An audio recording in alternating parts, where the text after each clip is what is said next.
Hello students, greetings of the day. I welcome you all to RKC Online Social Studies class.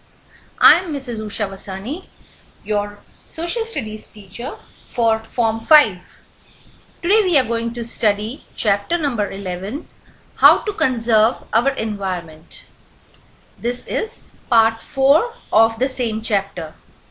Those who have missed out watching the videos of first 3 parts, please watch first 3 parts and then watch this so that you can get connected to the last part of the chapter. So let us get started, children. Students, today's learning objective would be to understand about 3 R's. Apart from what we have learnt about the ways in which we can conserve the environment, we should also know what 3 R's means and remember that. Now 3 R's means reduce, reuse and recycle. Let me brief you about reduce. Take a bus or a carpool to school. In this way you can reduce air pollution to some extent. You can make your own compost bin. Start disposing of certain food and plant wastes in it. Over time, these will break down through a natural process called decomposition. The compost thus formed is good for your plants and you will have less garbage. As I told you earlier, save energy by switching off all the electrical equipment such as lights, fans, TV, etc. when you are not using them. Save water by turning off the tap while brushing your teeth. Mostly children, you have habit that while you're brushing your teeth, your tap is running and you feel very lazy to off the tap, but please do remember and keep your tap off while brushing your teeth. This was about reduce. Now let us understand what is reuse. Instead of throwing things away, try to find ways of reusing them. Take cloth sacks to the market instead of paper and plastic bags. This way you will save some trees. Donate your old clothes and toys to poor people. Write on both the sides of paper. Make gift covers out of newspapers and hence the trees will be saved. This was about reuse. Now what is recycle? Many things that we use each day, such as paper, can be recycled. They are put through a process that makes it possible to create new materials out of old ones. You can help by buying recycled products. Some products have it written on them. Many things such as greeting cards, paper towels, etc. are made from recycled materials. So children, if we practice reduce, reuse and recycle, the conservation in small way of course, but it will start from our homes only. So this was the concept of reduce, reuse and recycle, which means 3 R's. I hope you all must have understood the concept of 3 R's. So children, this is the end of the lesson and now let's recall or let's ponder the whole chapter. We understood first that what is conservation. Conservation means to protect the natural environment. Natural environment includes plants, animals, habitats and natural resources. It also means to prevent loss, damage wastage and destruction of the environment. Today, there is a greater need of conservation as we are facing several environmental problems. For example, water levels of the oceans are rising rapidly and many islands such as Andaman and Nicobar are under threat of being completely submerged. Also, the huge chunks of ice known as glaciers are melting too quickly in Antarctica because of global warming caused by pollution. Forest covers are fast disappearing and landslides are common. The main cause behind these problems is that human beings are consuming natural resources at a much quicker pace than they can be replenished. By doing all this, we are polluting the earth and making way for more destruction of nature.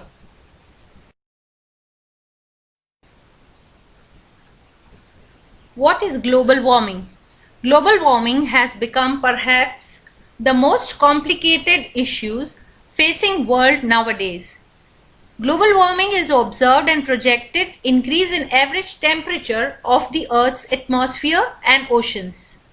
The Earth's average temperature rose about 0.6 degrees Celsius in 20th century. Let me explain you in the simple words. Global warming is an increase in the overall temperature of the Earth's atmosphere. It's generally attributed to the greenhouse effect caused by increased level of carbon dioxide and other gases. Now children, the increased carbon dioxide and other gases is the result of pollution, different types of pollution which we studied in the previous videos. Now the higher temperatures are worsening many types of disasters including storms, heat waves, floods and droughts. A warmer climate creates an atmosphere that can collect, retain and drop more water, changing weather patterns in such a way that wet areas become water and dry areas become drier. There is a lot of effect of global warming, and how will it further also affect human and animal life is like humans and wildlife will face new challenges for their survival because of climate change. More frequent and intense drought, storms, heat waves, rising sea levels, melting of glaciers and warming oceans can directly harm animals, means the land animals and also the creatures which live in water.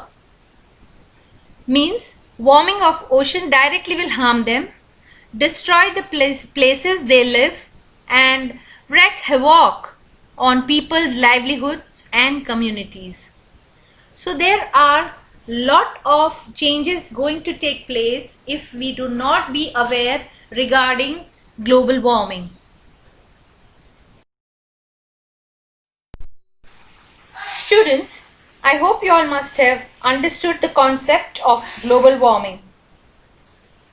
If we do not stop doing some activities which causes global warming, we are polluting the earth and making way for more destruction of nature. Let us learn about the ways in which we can conserve the environment. First, controlling pollution. Pollution is increasing at a fast pace, much faster than we can imagine. This increase in population creates pressure on natural resources such as soil, water, coal, natural gas, etc., leading to their degradation. After that, one more factor is pollution. Let us discuss about the types of pollutions, and on your screen you can see different types of pollutions. air pollution, water pollution, noise pollution, etc.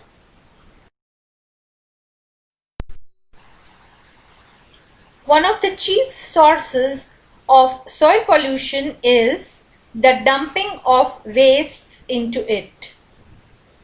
Children, first we'll understand about the kinds of wastes which pollute soil, and the kinds of waste for soil pollution are biodegradable and non-biodegradable wastes.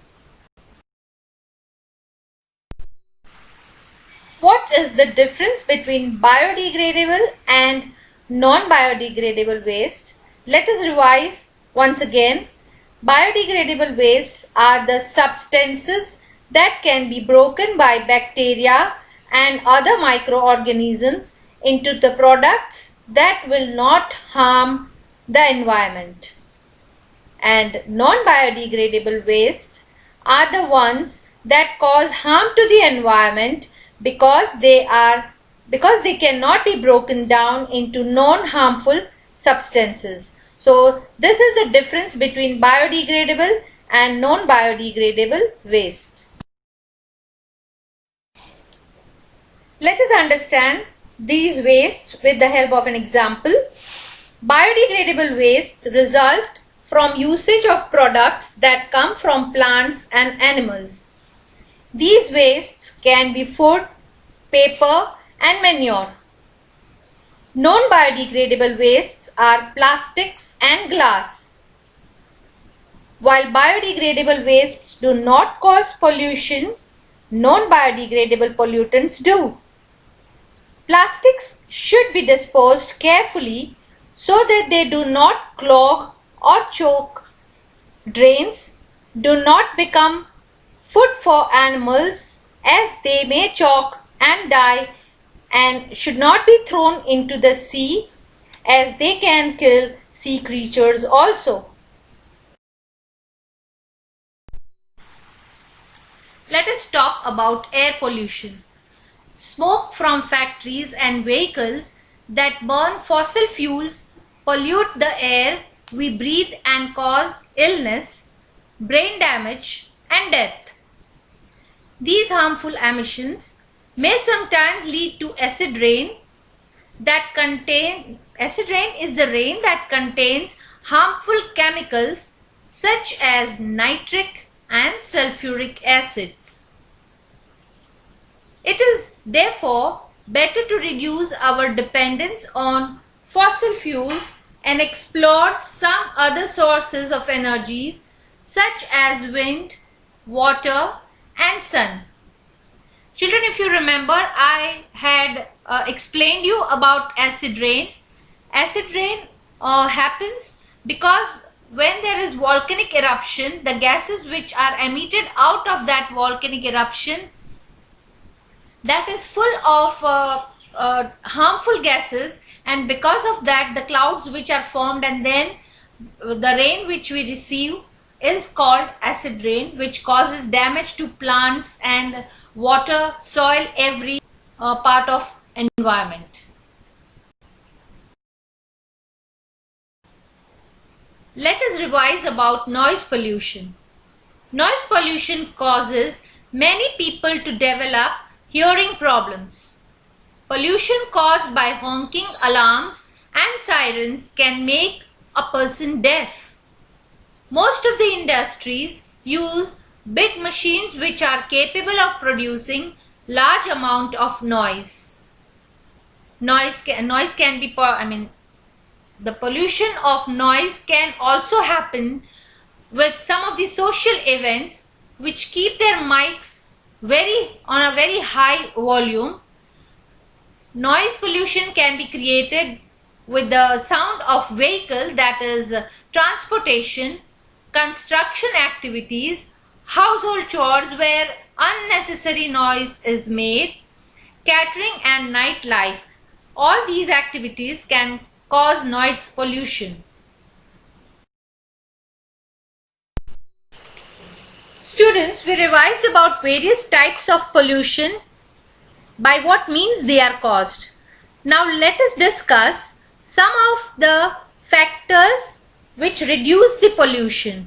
As we are going to learn in this chapter about how to conserve our environment, so we need to consider some of the points which will help reducing pollution.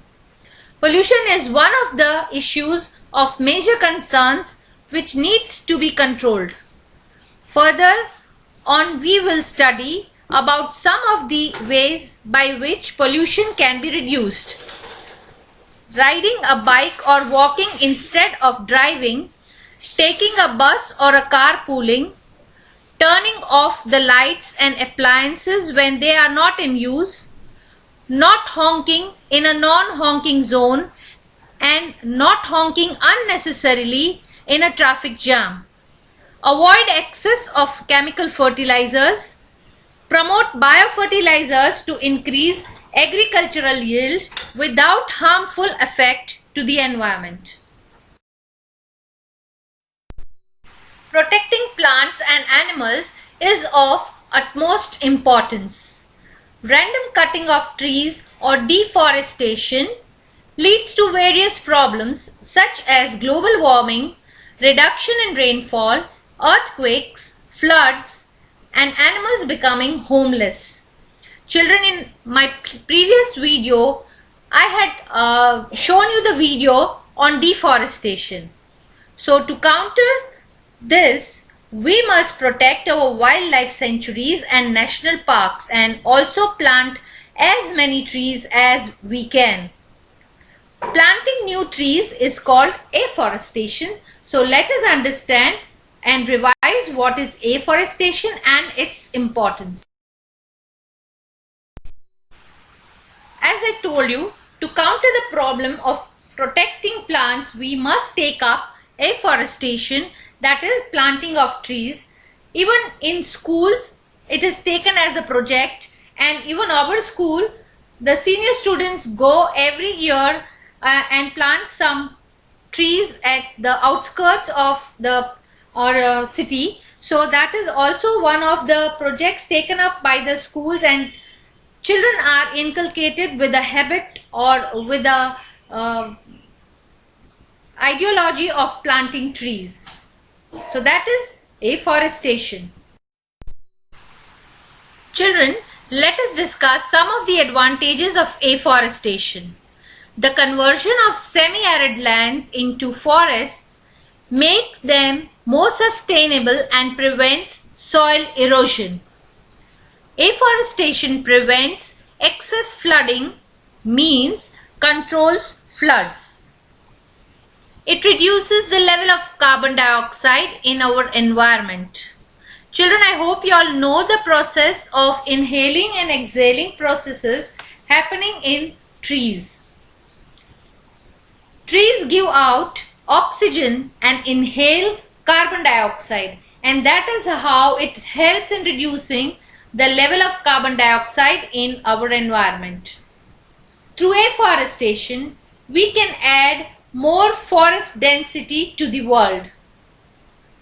It helps in stabilizing the climate. It gives natural habitat to birds and animals. It also has the potential of reversing global warming. Protecting animals is of utmost importance. To counter the animals becoming homeless, establishment of wildlife sanctuaries and national parks has been done.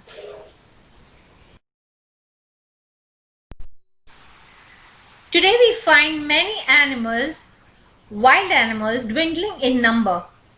This is due to various factors such as scarcity of food, hunting or poaching, habitat loss, etc. Children, let us understand the difference between hunting and poaching. Hunting is regulated by the government, and hunters must obtain permits authorizing them to kill certain animals.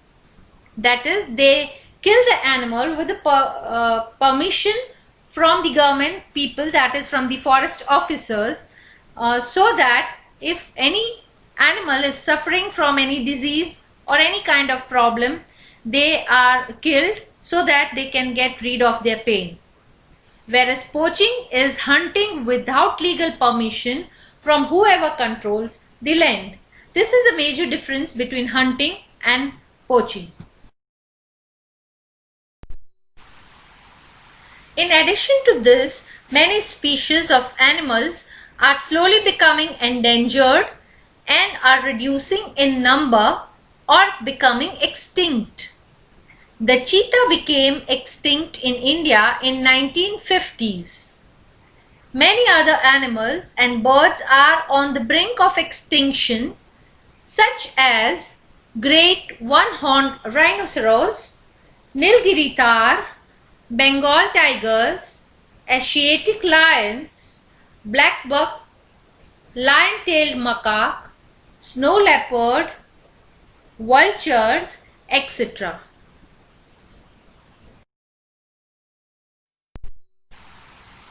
The government has taken various steps such as building wildlife sanctuaries and national parks to protect endangered species and provide these animals with a natural habitat.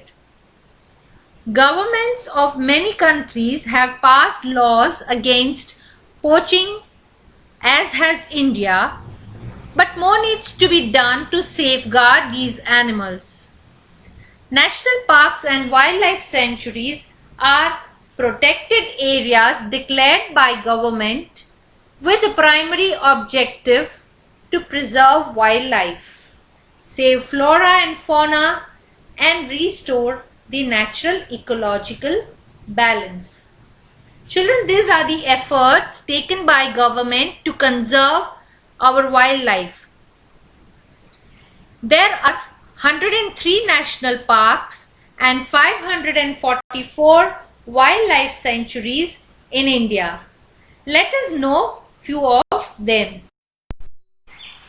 Some of the national parks and sanctuaries of India are Ranthambore National Park in Rajasthan, Jim Corbett National Park in Uttarakhand, Gir Wildlife Sanctuary of Gujarat, Kaziranga National Park in Assam, and that is the largest wildlife sanctuary in India, Periyar Wildlife Sanctuary Kerala, Sundarbans National Park in West Bengal, Pench National Park in Madhya Pradesh, and Bandipur National Park in Karnataka. So these are some of the national parks and sanctuaries which are the best and successful efforts taken up by Indian government. Children, this is all about our chapter number 11, how to conserve our environment, and I hope, children, that after understanding this chapter, you will start implementing whatever possible conservation from your endpoint. We all need to try and conserve our environment to our own capability and possibility. So this is about this chapter here. Students, we started our learning of today by revising the chapter, that is what is conservation. We saw a few ways of conserving the environment, and some of the ways are controlling overpopulation, how to reduce the pollution. We saw about different pollutions, how to protect the plants and animals, and apart from that, we need to remember the concept of 3 R's. So that is all about the chapter, that is chapter number 11, how to conserve our environment. I hope you all must have been clear with the concept of conserving the environment. So I end up this session here. Thank you and stay safe. See you soon with another learning video. Till then, keep learning.